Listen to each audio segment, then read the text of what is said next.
Thank you for double-clicking your mouse tonight. You're listening to the Midnight Frightcast in 5, 4, 3, 2, 1.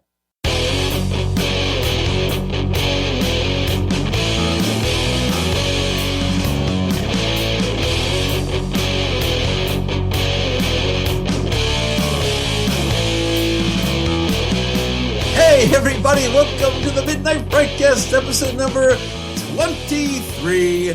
I am your host, Josh. Sitting to my left is always Patrick. Hey. And to my right is always Greg the Movie Guy. Hey everybody, welcome back to the Midnight Frightcast. Yeah, it's almost, we're getting really close. We're recording this time, right? We are recording this time. For the third time. We're getting really close to our end of year podcast. We got this one, and then we'll get to that one at the end of the year.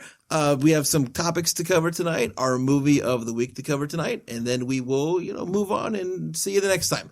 So let's cover what we've been watching. Who wants to start?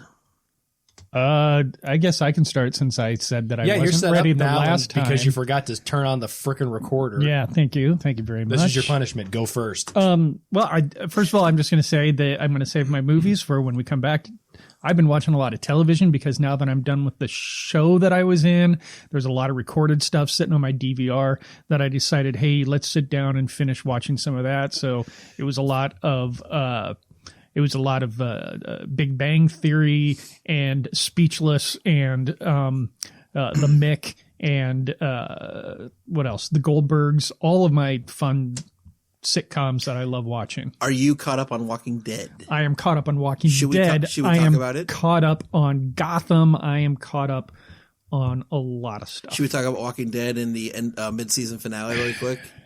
Well, I mean, we could. It's been a week now. Yeah. And I assume that people have seen it enough that they know or have had the opportunity to know what happened at the end. I have not seen it, but I said fuck it and read the spoilers anyway. Oh, you did? So, okay. yeah, I know what's going on.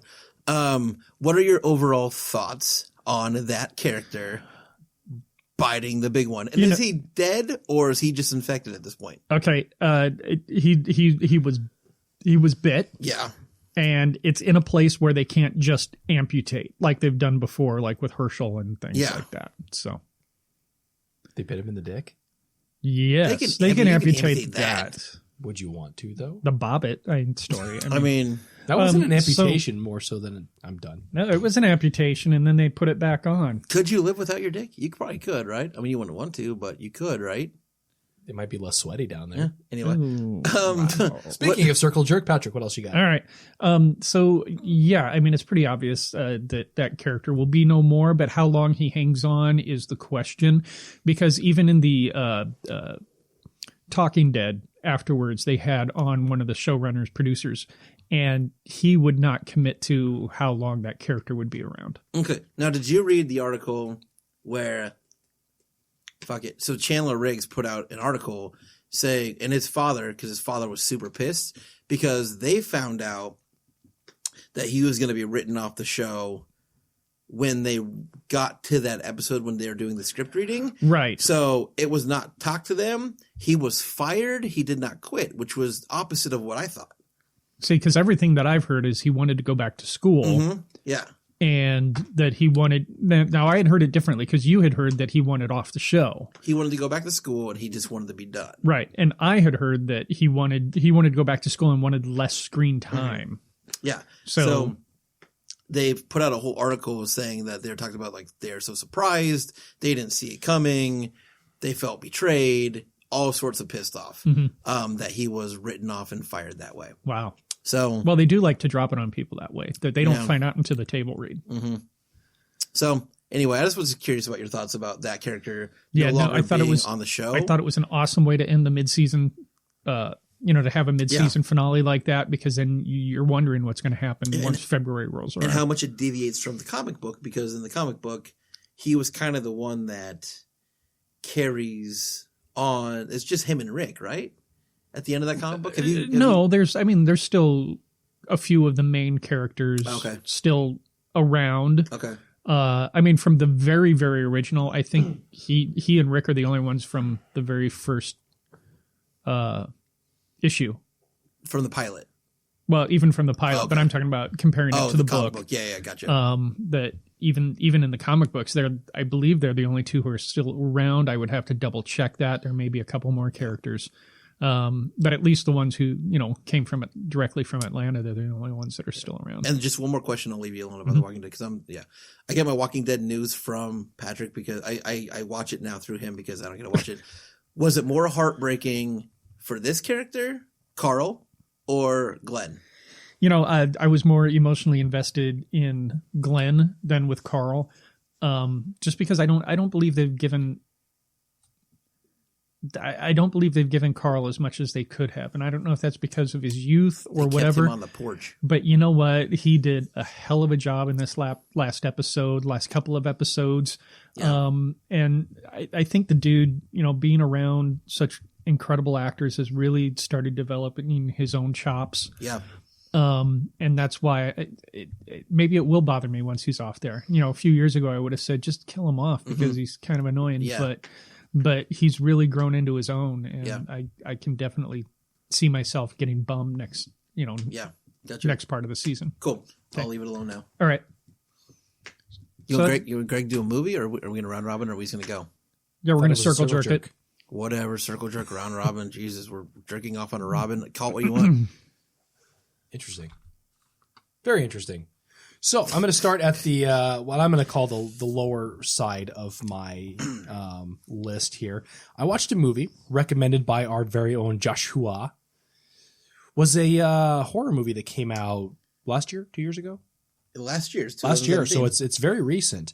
47 Meters Down was one that I watched. Yeah, came very, very highly recommended. I'm a little iffy when it comes to shark movies, especially when they call them in the horror genre, because I have a hard time putting a shark attack movie into the horror genre, only because it just feels like it's more thriller adventure than it does horror. Like, horror to me is a more deliberate, like, I'm going to cut your throat and gut you because I don't like you or don't want you here or whatever reason is that. Whereas a shark attack movie is a bunch of stupid people hanging out in the ocean where they don't belong, and a natural predator does what he does, he or she does best. So I have a tough time calling it that. However, with 47 Meters Down, I was pleasantly surprised. Massive tension for minimal on screen. Just phenomenal job on all accounts. I was a little upset by the ending. I look back and I'm not as upset as I was when I first watched it because Patrick's gonna watch I'm not gonna spoil. Yeah. I felt it was kind of a cop out to me. Okay. But again, looking back, and I further appreciate what they were doing when they did said ending. So very, very impressive movie. I kept your digital download because you usually give those to me. Yes, I do. Okay. Keep it. Okay, that's fine. It's super smart too, though, because they have to write that to go, this happens, and then this happens, and then like this can't happen without this happening, right? And this can't happening until this happens. Like, it's super smart the way they wrote it too. Exactly. And like those girls, like hats off to them too, because like they spent how much time shooting that movie just being underwater. Yeah. And all the training they probably had to go through for like breath holds and just learning how to it's diving, it's not snorkeling, right? Scuba diving. Yeah. But yeah, all the training and all like the breath holds they probably had to train for it. All the stuff they had to do to like how physically exhausting they had to. Water adds a ridiculous challenge. Yeah. I remember watching the special features on The Shallows and all the stuff that they had to go through for that, which was just blew my mind.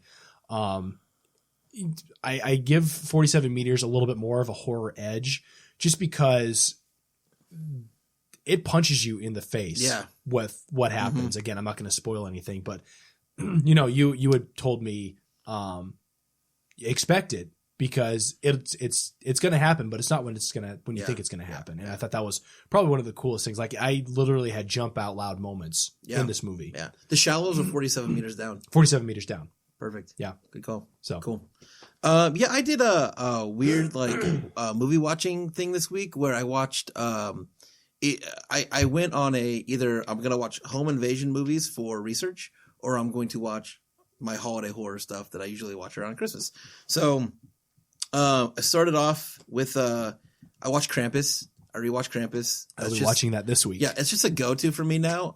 That's just that's going to be in my holiday collection of watching every year when I go to watching the holiday horror stuff.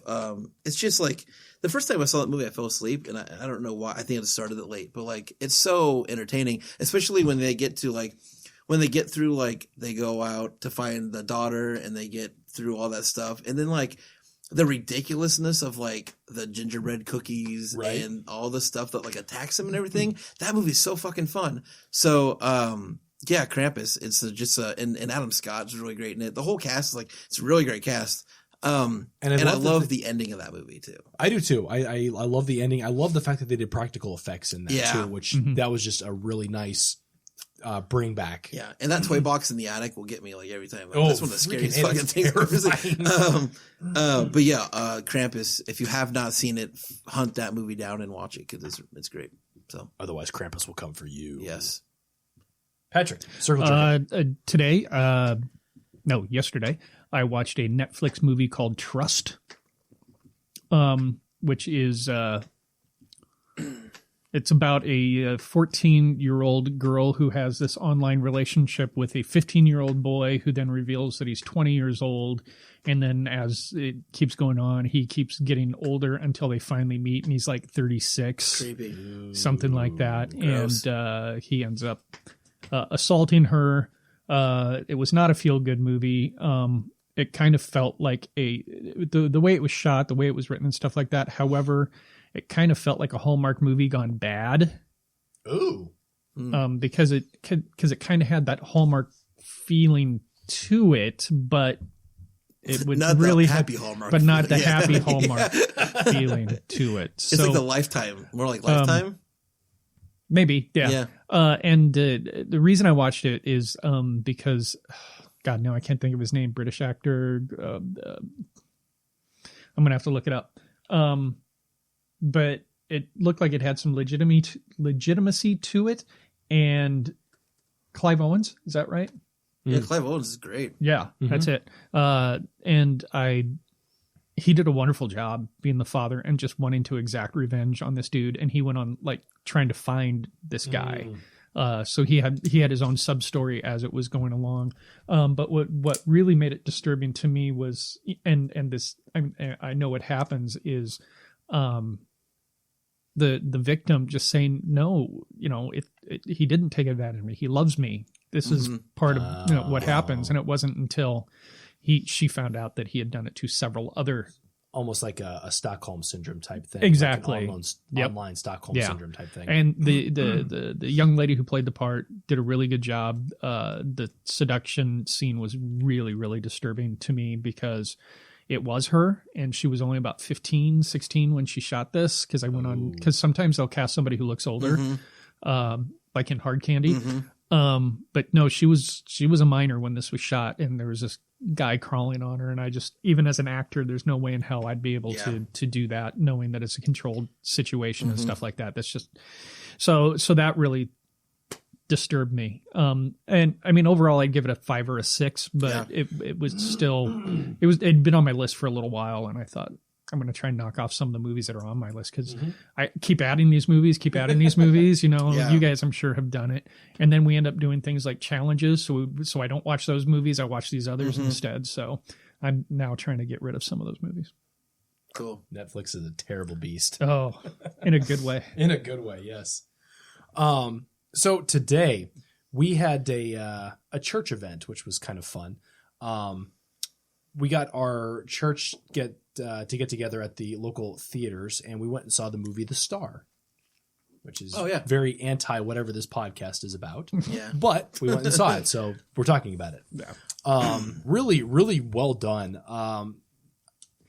I'm having a difficult time watching animation movies anymore after seeing Coco, and trying my best not to compare the two, because I mean, you heard what I said the Yeah, last yeah. time. It's just Right. you can't touch it. The humor was there. It hits you in the feels, and it's very captivating. The kids, like, I didn't hear peeps out of the kids the entire movie, and there were like ranges from like 3 to like old adult type. So yeah. it was a really good movie. Really, really impressed by what they did. Sony Animation did this one. It's just, really, really good movie. Highly recommend. I told my kids that I owe my kids a movie that we were talking about going to see Coco, and they want to see Wonder instead. I've heard really good things about that too. So yeah, that might be the kid movie we go see. I followed Krampus with again a movie I've seen a million times, but again it's in my holiday list. So watch Black Christmas. Anybody? It's a remake though. It's not the original Black Christmas. It's a remake. That's the one that's the one we reviewed last year, wasn't it? I probably talked about Black Christmas last year as well because I'm sure I watched it. No, I think we reviewed it did last we year on review a it? podcast. Yeah, because I remember what's her face was in the original and she made a cameo in the remake. In the remake. Yeah. I dig it. I like it. It's a fun watch. It's not Krampus. It's obviously a little more horror related than Krampus was. But because wasn't it the kid in the wall? It's okay. Yeah, I mean, it's where he's in the attic. And, that's it. It's pretty standard horror, but it's a fun watch. So Black Christmas, I peeped it. It was fun. It was good. Nice. The end. Patrick. My turn. Yes. I already told these guys that I'd seen these movies last weekend, and I'm going to say them in the order that I should have watched them. The first one was Justice League is the one I should have watched first. While I still feel Wonder Woman is the best of the DC movies so far with this group of films, this is probably second of my favorites of that group, mainly because of, Wonder Woman, Gal Gadot I just think she fits that part perfectly. And then the introduction of Aquaman, I just thought wasn't he awesome? It really elevated this movie because it gave it more.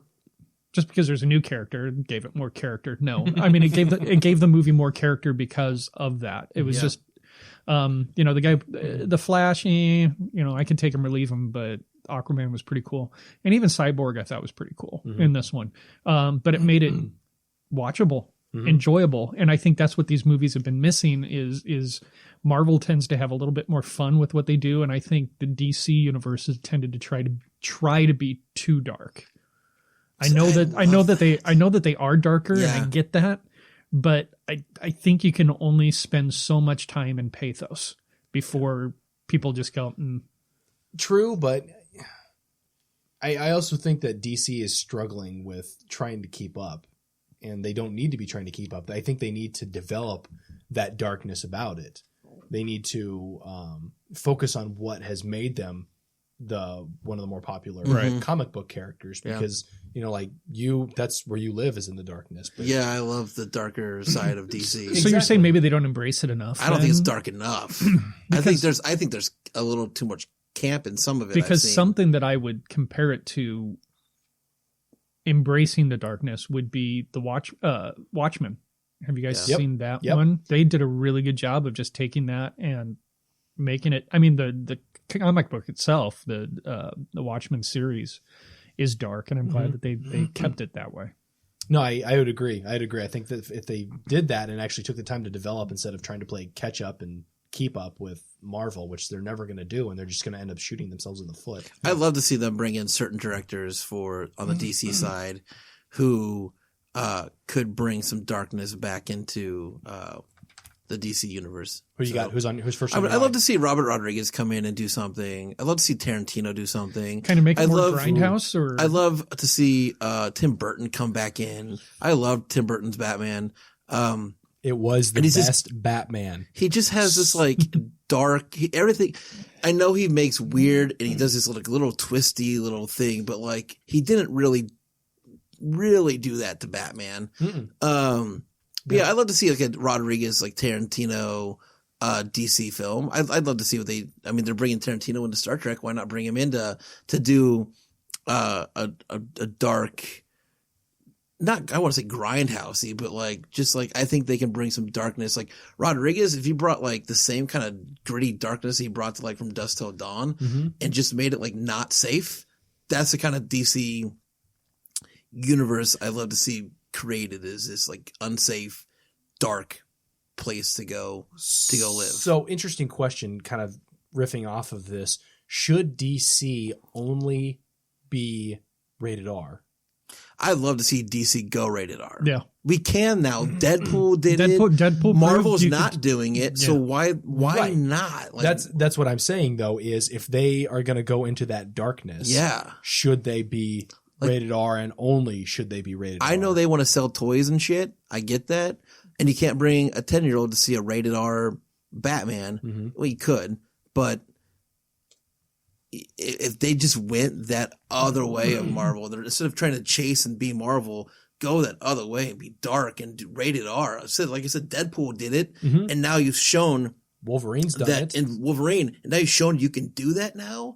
And those movies like Deadpool, people prefer that, and Logan, people prefer that. They loved the fact that they were like, take that PG-13 safe, no blood shit out of there and just make it what the comic book needs to be. Yeah, go. That's how it was originally go dark written. or go home. So and that's I think DC is, it's going to be nice while it lasts, but they're gonna screw themselves over trying to keep up with Marvel. I mean, I know like you don't want to make Superman rated R, and you probably don't want to make Aquaman rated R, but like. I think you could make Aquaman Could very rated well R could. You very after well watching could. his character in this last one. I think you could, because he's But a like, smart ass, and he's Suicide got an Squad attitude. wasn't rated R, was it? It could have been. It probably should have It been. should have been. I mean, it would have been really successful, I think, if it was. Yeah, can you imagine how much like further they could have gone if that movie was rated R? And just again, it's a dark movie, but like it could have been, could it have gone further into that darkness? Absolutely, it could have. You know, with that, with Batman versus Superman, I thought it could have gone darker. It's just, DC is just, they're screwing themselves over right now. They've got the opportunity to take their time and develop something so amazing, and they're like, oh, we want to keep up with Marvel. And they need to knock that shit off. Popcorny Avengers. Yeah. So, was that yours, Greg, or did That was mine. That I was was talking your about guy, Justice Greg. League. oh, so I'm up. Yep. Wait, you just did Star, right?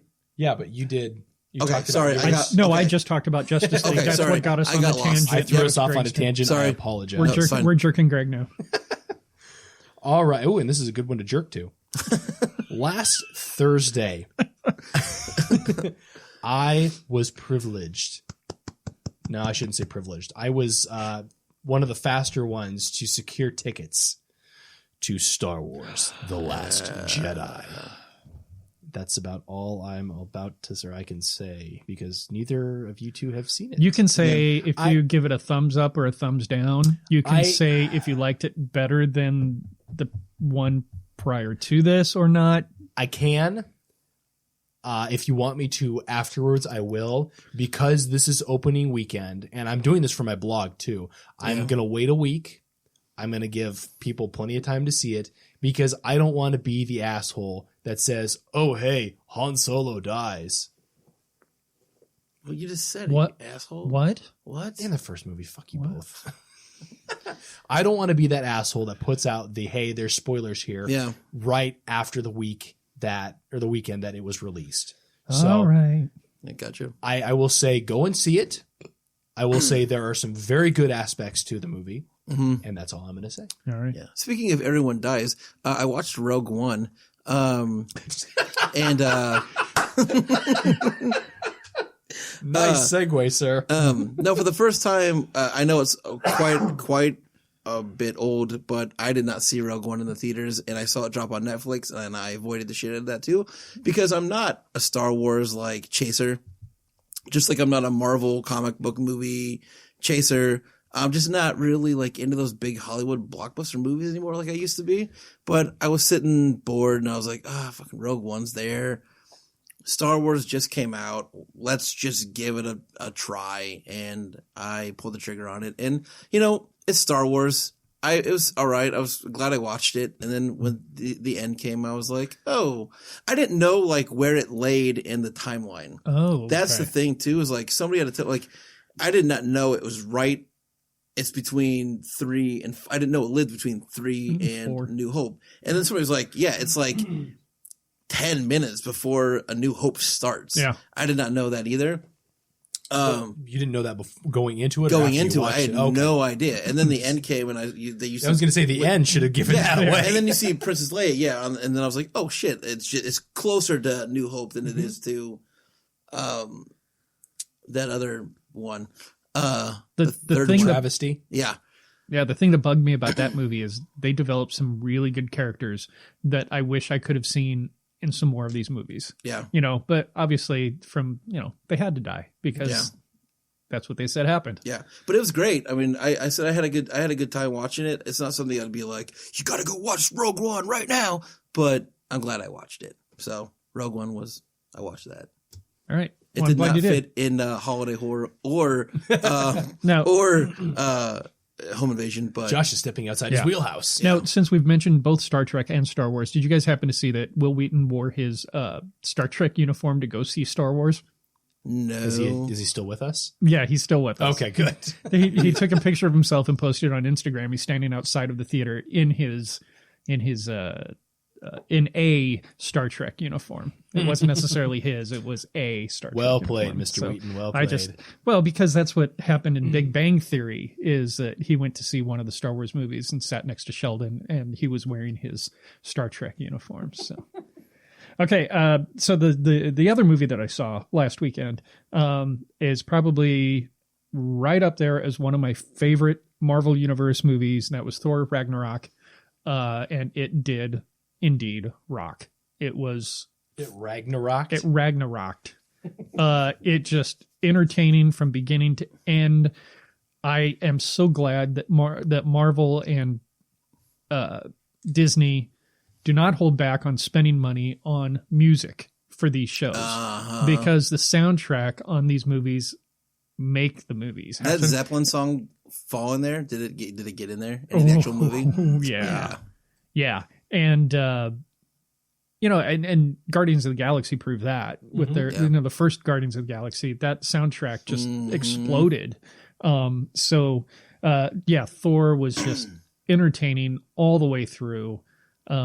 They did not take them seriously in any way, shape, or form, but it fit into the rest of the storylines leading up to the next Avengers movie.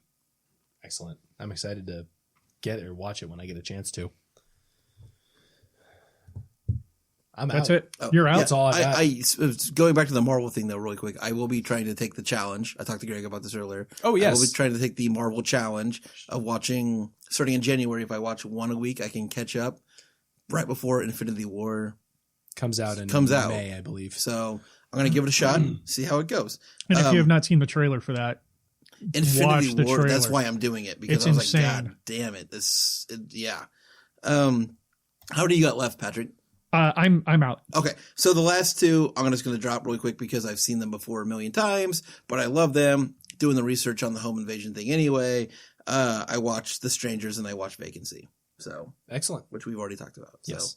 So I love both those. Again, it fits right in there with like Hush and when a stranger. All the other ones like Yeah. Hush. Yeah. So anyway, that's how I wrapped my my movie watching up, except for the movie that we watched for the week. Yes. But we're gonna try to do a real quick topic. Yes, quick. Yes, Blow through it really I fast. don't see it taking too much time. So We're going to do some 2017 horror films that we have not seen yet that we still do want to try to catch either before the year is out or just ones that pass us by that we want to try to catch in general. So, Greg, do you have a list? Patrick, do you have a list? I have a list. Again, do we want a round table or do Personal we just want jinx. to go through them really quick? I think we can go through them real Okay. quick. Patrick now owes me a Coke. I do. Patrick, I think Some you have Coke. the most. Greg, how many do you have, Greg? 1, 2, 3, 4, 5. Okay, I have about that too. So. Okay, why don't I go first? Yeah, go first. All right. So Kong, Skull Island, even though it got horrible reviews, Josh, you liked it. I dug it. Yeah. Okay, and my wife did not. She hated it. So you consider Kong Skull Island a horror movie? it was listed as a horror movie. See, I saw that on the list that I was looking at. I thought, I don't think so. But if you're gonna, all right, I've got 6. Okay. Okay. Fair. Jeepers Creepers 3. Okay. All right. I'm putting that on my list. Okay. There are several on my list that I am not listing as we go along, but these are the ones that I am listing the ones that I really wish I would have seen. Flatliners. Yep. That's on. I did not get to see that one. Death Note, which I don't think is necessarily horror. It's pretty dark. It's on but Netflix it is very dark. It's a live version of the anime, and it's on Netflix. I do want to see that. I want to see Leatherface, but unfortunately, I have not seen any of the Texas Chainsaw Massacre movies up to this point. So I'll be watching. They're sitting on loaning it to you as well. Yeah, so so those are sitting. Josh lent those to me, and they're sitting up next to my DVD player. So I'll be catching up on that. Jigsaw. Once again, I have only seen one of the Saw movies, and looking at Josh's reaction, I probably don't need to see that one. Happy Death Day got really, really, really good reviews, and I just never had the opportunity to step out and see that one. So that's on my list. Houses that October built 2. I really dug the first one, and I'm looking forward to seeing the second one. I now have 7. There you go. And then the last one I'm stating, I'm actually going to try to knock out before the end of the year because I really wanted to see it. It was actually on my list to see for the horror challenge, and that's the Belko Experiment. Yes, which I will give you that as well. Okay. If I need to. I would like second on that. Yeah. So that's my list right there. There's some other things on there that they probably not a big necessity until next October. Since Joshua's on his phone, I guess I'll go next. Yeah, that's how I'm doing my list because I didn't write anything down. That's fair. Even though you've got a notepad right in front of you. Yeah, no. Weird, I'm man. lazy. What am I going to tell you? So, just to piggyback on Patrick's list there, Kong Skull Island, which is apparently a horror movie, Houses October Built 2, and Belko Experiment were 3 that I wanted to see. On top of that, Underworld Blood Wars was a series that I started with. I loved the first one. I thought Kate Beckinsale was phenomenal. Scott Speedman was great. Bill Nighy is just phenomenal in about anything that he does. I saw the second one. I don't remember it too much, but how many were there in that series? Was there 4 or 5? Of what? Underworld. Oh, a lot. Five. There's 5. I think. Like this Blood Wars is Blood the Wars fifth is the one? 5th one. Okay. Yeah. Okay. So I'm not Yes. too far behind, but I haven't seen 3 and 4. So this I think I've got them. If you do you? Yeah. Really? I might borrow them then. Yeah, we did not purchase the last one because it was not so good. I have it though. Of course he does. See, so you're covered. But still, Kate Beckinsale. Right? Yeah. Um, What do you think of Kate Beckinsale there, Josh? I think she's a very fine actor, Patrick. Let's move on. Yes, I think she's hot too. You're such a dick about it. he said fine. He said fine, not hot. Fine. Okay. Next on my list is The Bye Bye Man. Absolutely hate the title. Worst title. Terrible. Okay, I'll give you that too. It just sounds bad. I was intrigued by it because I think it was compared to what was the Australian movie that came out a couple of years ago? Babadook, yes. And I wanted to see if it was comparable. And speaking of at all. hot, Hi, Rachel. hello, darling. Yes, we are. Do you want to say something? Yes, she completely walks away from us. Tell us how much She she walks loves fast. Skull Yes, Island. she does. Next on my list is one that came out very recently, actually, and I am putting it on there because I want to watch it. The Hatred came out on Netflix. I think that's on my list, but I'm just going to write it down. I had added it and just haven't had a chance to really sit down and watch it. I'm hoping to change that over the next weekend, the long weekend. Final podcast movie? The Hated Final or The podcast Hatred? movie? You want to do it? Hey, sounds good. We haven't seen it? Unless you want to do a Christmas related one. I guess we don't have to. Well, tonight is a Christmas related Fuck Christmas. Yeah, Shut up, tonight's- Patrick. I think somebody didn't watch tonight's movie. I watched tonight's movie. Had a hell of enough time trying to access it, you network stupid jerk. Hey, well, whatever. Was that The Hated or The Hatred? Hatred. Hate. Okay. Tread. Hat red. Hat red. Hat red. The hat red. Red Hat. Following the hat red is Alien Covenant. Yeah. Mm-hmm. I did hear it did not do very well, but I enjoyed Prometheus. I love the Alien series, and I just wanted to see what that one was all about. Last on my list was Jigsaw. Despite the rave reviews that it's getting from Mr. Joshua over here. I can't wait till you both see that movie so I can talk to you about why I fucking just want to break that movie's back so badly. But I think the biggest disappointment that I heard from reviewers and stuff like that, there was nothing new. They had the opportunity to do something and they just didn't. So much cool shit they could have done with that movie and they didn't do it. But I'm not angry about it. Real quick, I'm going to blow through my list really fast. Happy Death Day is on my list. Alien Covenant, which I have. It's sitting on my table at my house. I have not watched it, but I have it. Alien Covenant's on my list. Flatliners is on my list. Leatherface is on my list. I'll be covering that on Tuesday when I pick that one up. Wish Upon is on my list. I have that movie, again, sitting at home on my table. I have not fucking pulled the trigger on it. Guillermo del Toro's The Shape of Water, I really want to see. Jennifer Lawrence and Mother, I really want to see. Mother. I still want to cover 1922. I heard was really, really good. A movie called The Killing of a Sacred Deer, indie, that I really want to see. I've heard them talk about it quite a bit, and I want to try to get a hold of that one. A movie called Tragedy Girls I really want to see. Phoenix Forgotten was another movie that passed me by that I didn't get to see. A movie called Keep Watching, which is a home invasion movie that is streamed live online for people to watch, which I think is like a really cool concept.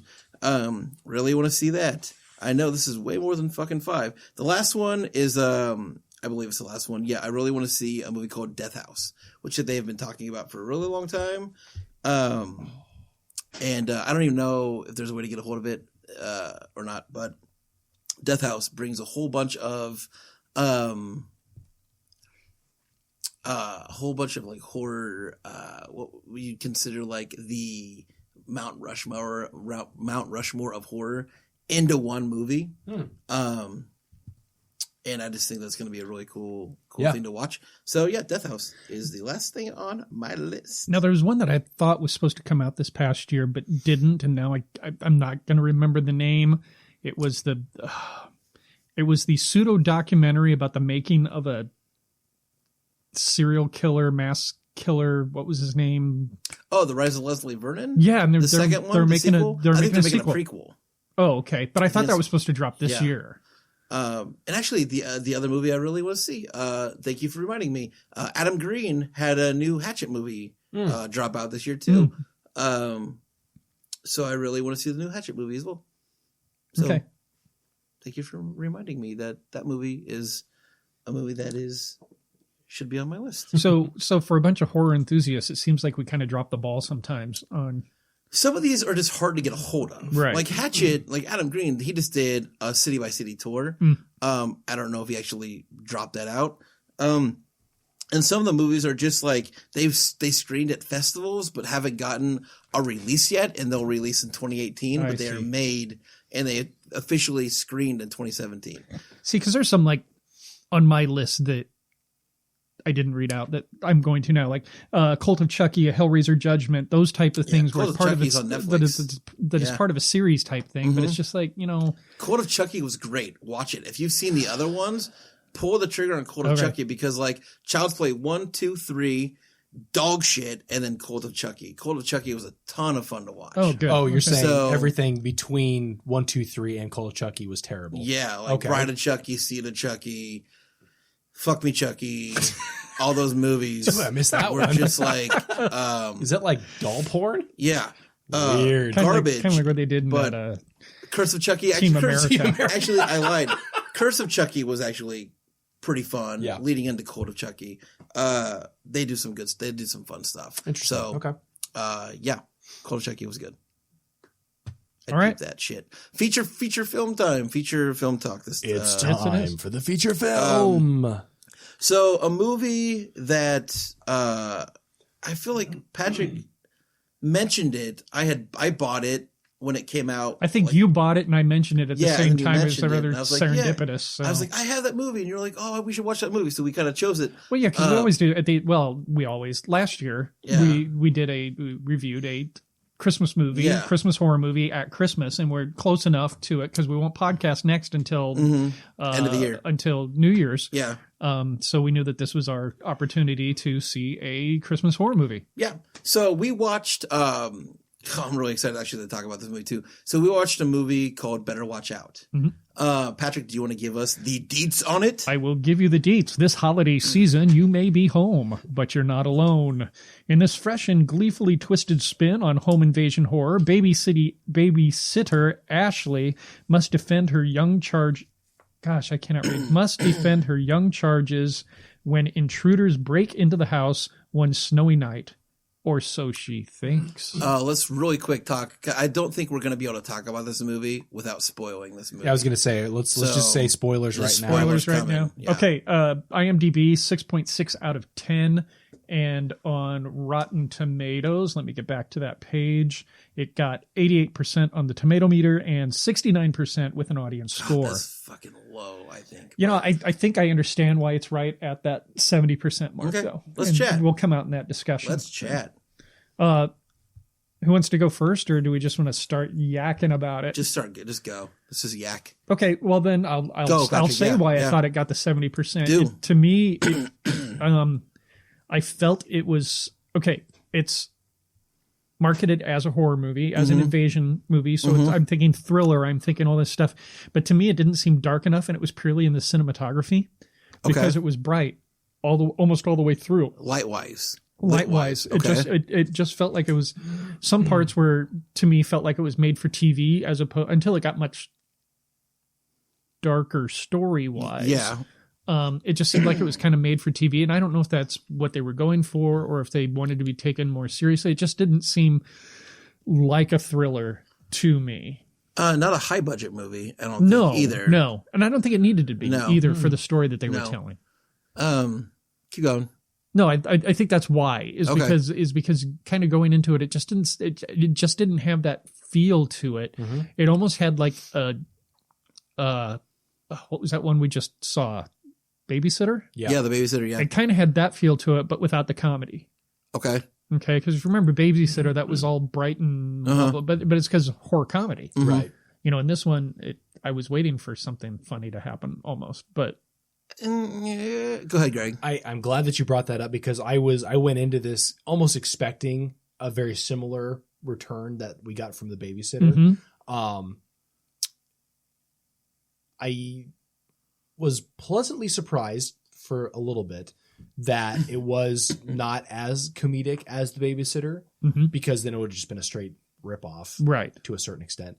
I feel like the babysitter did a way more incredible job of character development than they did in this one. If you guys are all right, I'm just going to go. No, go, Greg. I'm good. Yeah. I did not give two shits about any of these characters. No. In this movie. The closest shit that I gave was for the main character. The girl? No, the kid. Luke? Was his name Luke? Luke. Okay. I fucking hate this kid with a goddamn passion. Yeah. Not just because of who he is, gotcha. but because of how he is. I fucking hated him from minute one. He was a whiny little bitch. And then he turns into, spoilers, a whiny little bitch. He turns into a whiny whiny little bitch with a psychotic tendency. Yeah. He's such a smart character, though. He is a smart character. And the biggest thing that I came away from this movie was confusion. Okay. And not necessarily because of the story, because the story is very well laid out and it's told very open. I'm going to say very one more time. Very. Okay. I'm confused because I don't know if I hate this movie or if I hate this character, which makes me hate the movie, because those are two different things. Being, if I hate the character, that means he's really well written. Yeah. But if I hate the movie, I just hate the movie. Yeah. So. Now, you said that you cared more for his character than any of the other characters. I actually felt sorry for Garrett. the friend. Yeah, I will agree with you on that. And when I say cared for, it meant I care none. That you invested. I cared that I invested in the character, or I was trying to invest in the character, and when we get to the end, I'll start spewing on that. But yes, Garrett, I think, was probably the most lovable character in that entire movie. Yeah, I thought, and I talked about this before we watched it too, at least with Patrick.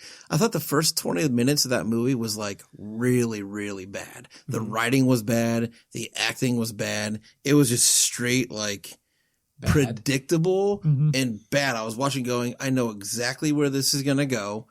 And while I'm on this ride and I know where it's going to go, I'm hating everybody because it's just so badly written and the acting is even worse. And then that 20-minute mark hit and that special event happened to the girl. We're spoiling. Where she's pushed down the stairs.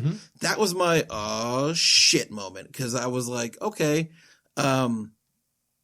that wasn't supposed to happen. That didn't happen in my head. Hey, the other thing I loved about, a smart thing that I loved about this movie was the home invasion setup that the two boys did, where she thought people were breaking into this house and they had this whole scheme going about how to get her alone in a room with this kid that was obsessed with her.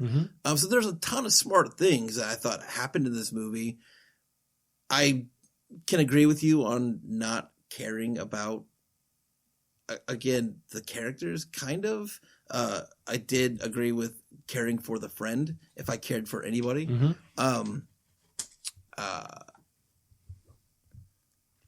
There's a lot of bits in the movie that I loved. Patrick's writing. Yeah. Sorry. Sorry. So yeah, go ahead, Greg. From a horror aspect, they did a lot of really good things. The paint can instance was awesome. The best that thing was ever. Really cool. Yeah.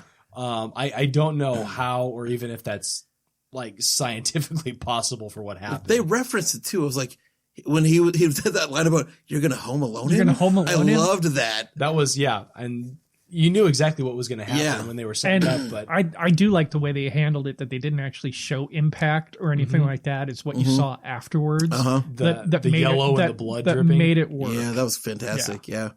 But again, I go back to after that initial 20 minutes, the movie was written really smart as far as him setting everything up to work for him. That's why you hate that kid so much, because he's getting away with everything. And He's literally getting away with murder. And he knows he's going to get away with it at the end of it. He says, like, remember when I did this and all I had to do was tell my mom this and then I got away with this?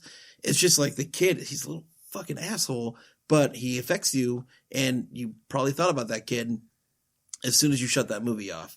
That hate probably spilled over for at least a little bit longer. This is a well-written character. Yeah, no, this is American Psycho as a preteen. Yeah, I give you that one. Oh yeah, absolutely. You know, so he grows up and he becomes Christian Bale. Did you recognize the kid that played the other boyfriend that he called over? Did you recognize him? No, he's the brother from Stranger Things. I thought that was him. Okay, yeah, he's a brother from Stranger. He's Mad Max's brother. Yeah, Mad Max's brother. Yeah, and then the girl and the friend were from. We talked about this. Were from The Visit. So that was fun to watch them. In other roles. And it was interesting seeing him much older too. I mean, because he'd grown up quite a bit since that movie. Yeah. So,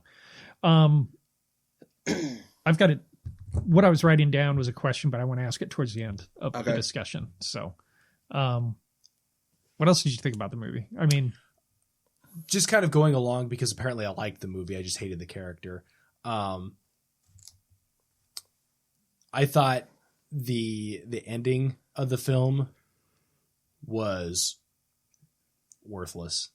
Really? I was so pissed off with the ending of that. Really? Yeah. Wow. Okay. Because I understand he got his comeuppance, but seeing her wheeled off in the in the ambulance and just flipping him off was just like, really? Would you have preferred him just getting away with it? No, not at all. No, I wanted to see him like slow tortured by that point. I was so pissed off at that character that he needed to be cut like inch from inch. But I think he's still going to get away with it because of what he said to his mom at the very about very going end. to the hospital. To Mom, visit her. I'm really concerned about her. Can we go to the hospital? Yeah. Did you see I didn't that? even catch that. Yeah. Oh, they showed about 1 minute of credits. Yeah. And then there was this last part where he's looking out the window and he turns to his mom and says, "Mom, I'm really concerned about her. Can we go to the hospital?" Yeah. There's a nice I little shut it tag. off by that Oh point. yeah. Yep. Yeah. So So that's good. why I think he gets away with it completely. He's going to go there and do whatever, Yeah. pump something into her IV, Yeah. whatever. He's going to finish and then get away with it. Awesome. Yeah. I thought he was totally screwed with the whole pencil thing though. Because he didn't have any time left. The pencil Oh, when on he the puts the doorknob. pencil on the doorknob. Yeah. Yeah. Yeah. And I thought again, was he completely figured it out screwed. though, and it's so smart. It's like, okay, Yeah. how the fuck is he going to figure this out? And Funny, then and the he character figures was like everything out. 12. Because Yeah. didn't he say he was going to be 13 in Yeah. 2 months or Yeah, something yeah, like that? something When he like was that, trying to make out with her. Yeah. In my opinion, on my side, the movie was really fucking smart. And again, figuring out, there's a lot of movies that are written that are like, just sequentially, like they don't make any goddamn sense. And especially with movies like this, and like this has to happen for this to happen and this to happen. And you have to be really smart about that when that stuff happens and putting that together. I just thought the movie was really smart. Although not always very well acted, it ended up being a very smart movie. And, I will agree with you on that. Yeah. I also think Garrett came down too quickly from his Oxycontin high. the boyfriend were No, Garrett is the friend, His friend. Luke's friend.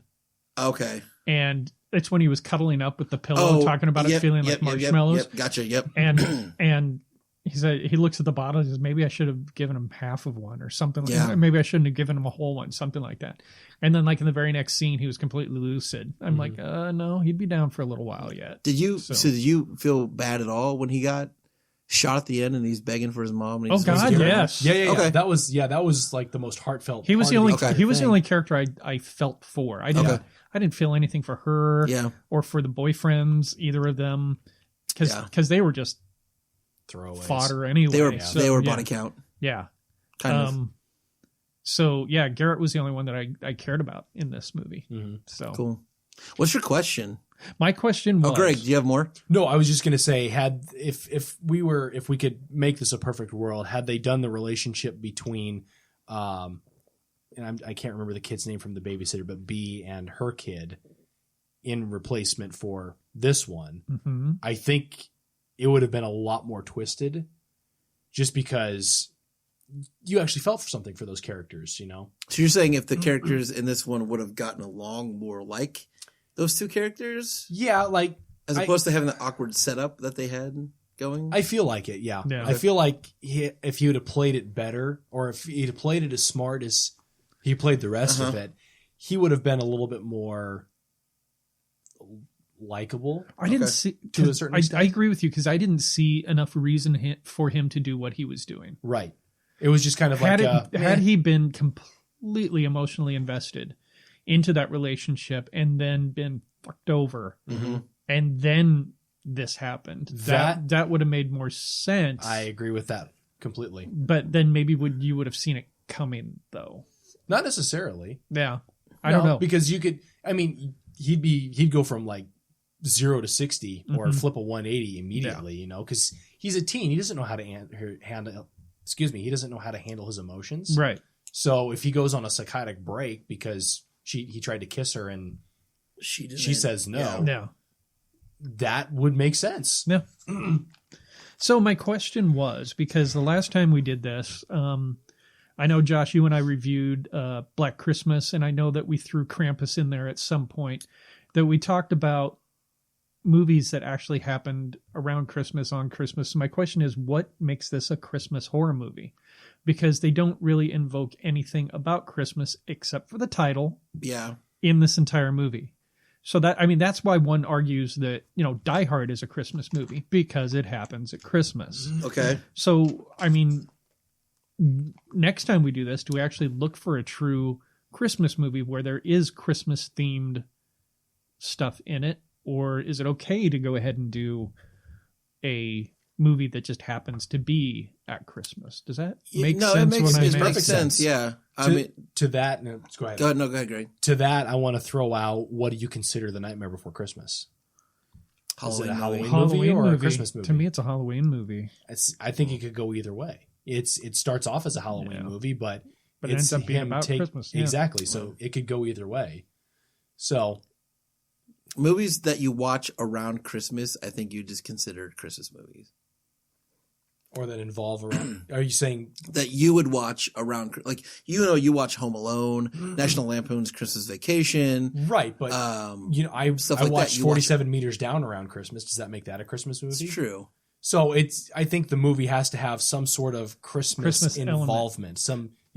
Well, the reason I was asking is because I was going through the list of movies in 2017, and I know I'm not going to be able to find it quickly enough for this discussion, but there was one in there that was actually like Santa related, that Santa was one of the characters in the movie. Like I said, I just feel like if you're going to get to that point, you're going to end up watching movies like A Christmas Horror Story, which we watched last year.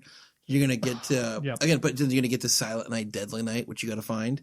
Again, Black Christmas was around Christmas time, and but then you're going to get like shitty movies like Jack Frost, and you're going to get Santa Sleigh, and you're going to get, you know what I mean?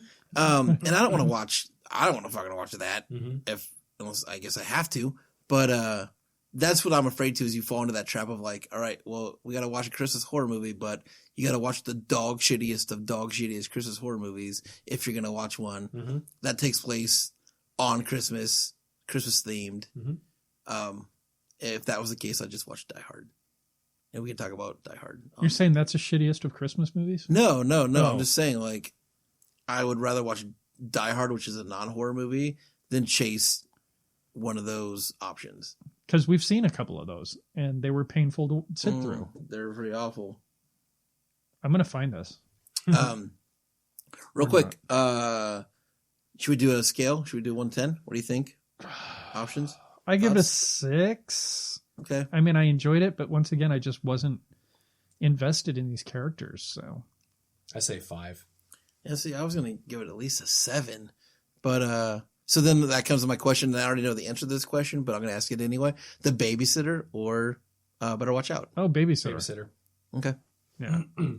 Yeah, I think it's, you want to be able to feel something for these characters, and I had one that I really cared about in this, and he was dead with like 20 minutes left in the movie. Now again, you didn't care about more than 2 people in The Babysitter, though, right?